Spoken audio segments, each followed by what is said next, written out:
రైతు సోదరులందరూ కూడా ముందుగా నమస్కారం. మనమైతే ప్రజెంట్ అయితే మే 3వ తారీఖు అయితే మనం పొలంలో ఉన్నాము, లద్దగిరి గ్రామంలో. ఐరా ఏమనే విత్తనం అయితే ఇక్కడ రైతులైతే వేయడం జరిగింది, సుదర్శన్ గారు. అయితే ప్రజెంట్ అయితే ఇది తోట మీరు చూస్తున్నటువంటి తోట వచ్చేసి మనకు ఇది దగ్గరగా 58 రోజుల పైరా. రండి ఒకసారి చూద్దాము. అలాగే పొలంలో ఉన్నటువంటి పొలం వేసినటువంటి రైతు కూడా ఉన్నారు అక్కడ, రైతుతో కూడా మాట్లాడదాము. అన్న నమస్తేనా? నమస్తే. ఎట్లా ఉందన్న ఇది మీకు పత్తి విత్తనం వేసినారు కదా? అయితే బాగా బాగుంది, బాగా కనపడుతుంది నాకైతే. బాగుంది. బాగుంది. ఇది వేసి ఎన్ని రోజులు అవుతుంది? వేసి 58 రోజులు. 58 రోజులు అవుతుంది. మీకు కాపు కానీ మనకు మొక్క పెరుగుదల విషయంలో కానీ ఏ విధంగా ఇంకా పెరుగుదల చాలా మేలుగా ఉంది.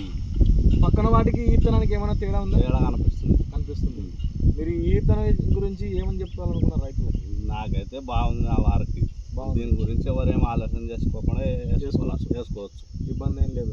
లేదు. ఇప్పుడు దాదాపు అంటే శివరాత్రి పోయిన తర్వాత వేసినారు కదా, 60 రోజులు అవుతుంది.